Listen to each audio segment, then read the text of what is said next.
Yeah, still slight difference. What is Colombia's deal? What are they doing? It's that crazy jerk position. That's what I think it is. If it's a technique issue, then why isn't that technique issue being copied by everyone else? That's really funny you should say that, because not only is it only a Pan-American thing, but it's mainly like 2 or 3 countries that do it. Yeah.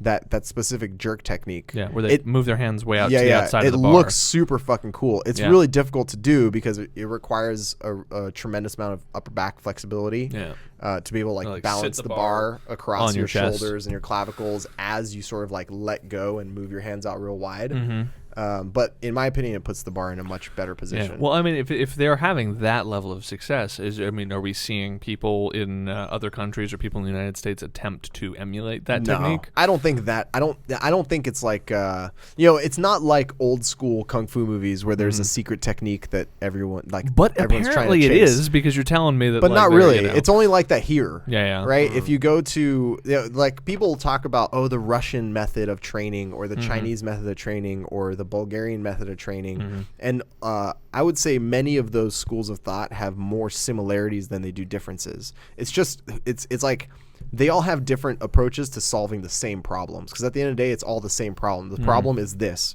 you're trying to recover from the most stress possible. Period. That is 100% of training for weightlifting. Yeah.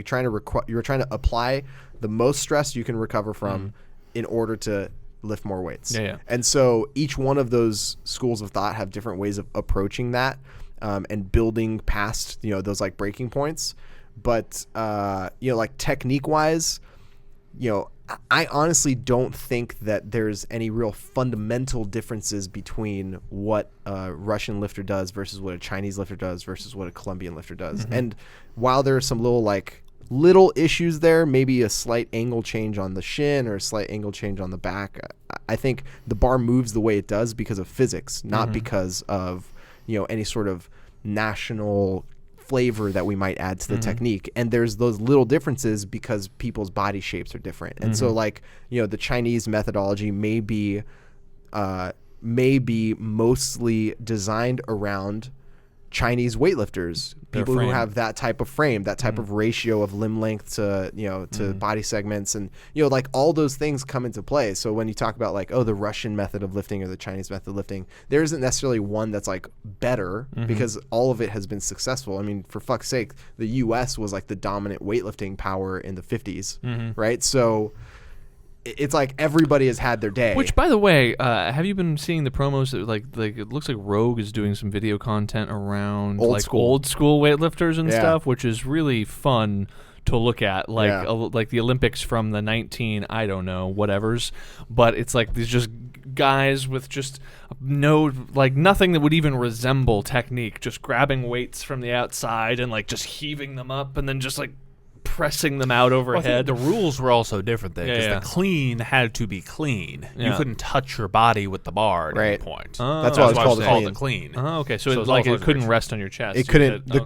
clean couldn't touch anything until it got to your chest. Oh, okay. Right, and the snatch couldn't touch anything until it got overhead. Interesting. And then they had the press, which was essentially you can clean it however you want, but you can't use your legs or your lower body to get it overhead. And it's like the way that weightlifting looks right now is 100% an effect of the rule set. Yeah. If they change the rules again, then the way that the weightlifting techniques have developed would also have to adjust for that. Yeah.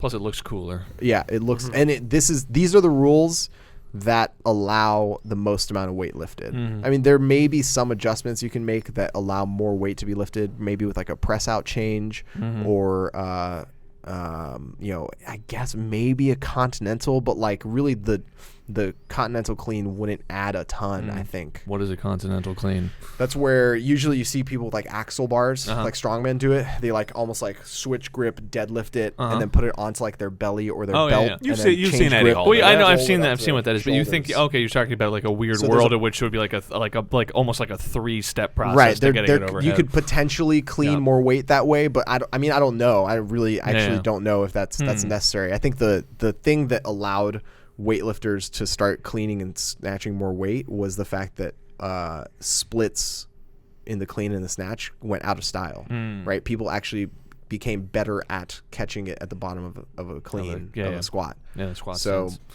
anyway,